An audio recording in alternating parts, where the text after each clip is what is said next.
What comes to your mind when you hear the word Europe?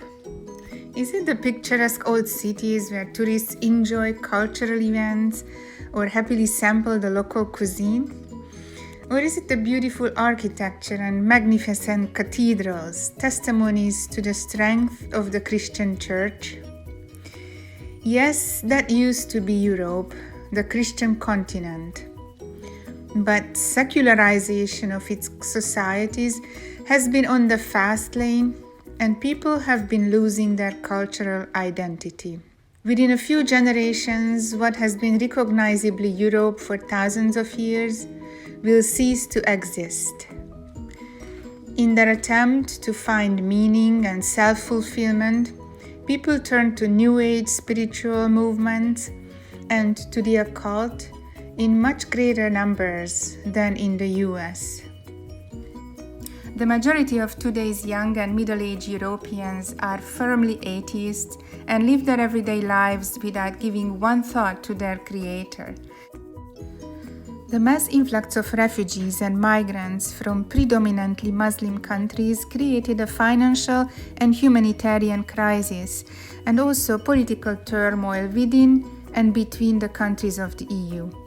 People had to face the reality that the masses of migrants, although came for an opportunity for a better life, do not want to assimilate, but instead started to create parallel societies with values very different from and often clashing with those of Europe. Today, the fastest growing religion on the old Christian continent is Islam. Today, Europe is the place with the smallest percent of people who believe in the Christian Bible. Only about 2 in every 100 people professes that they believe in Christ. The remaining 98 of each 100 are lost souls, living their lives believing the lie. 750 million people and 98% of them are heading to hell. Hi, we are the Fehérs. My husband and I were born in Hungary, but we've been living in the States for more than 30 years now. 10 years ago, we accepted the Lord's call and devoted our lives to serving Him. We moved into a Mexican slum near Los Angeles and served high-risk kids and their families there.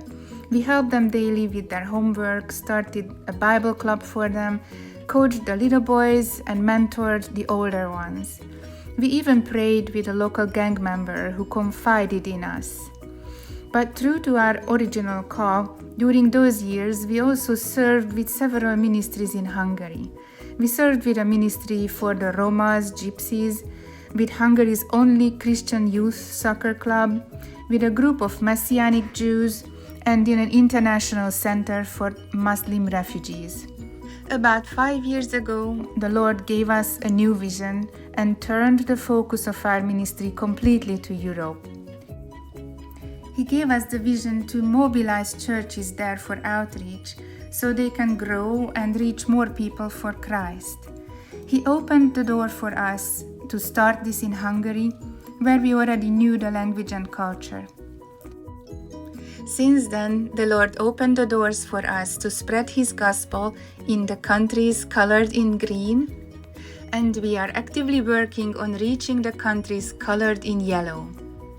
Living in the US, it's almost impossible not to be exposed, not to see Christian churches, charities, ministries, helping the homeless, running soup kitchens, holding vacation Bible schools, sports programs, food drives.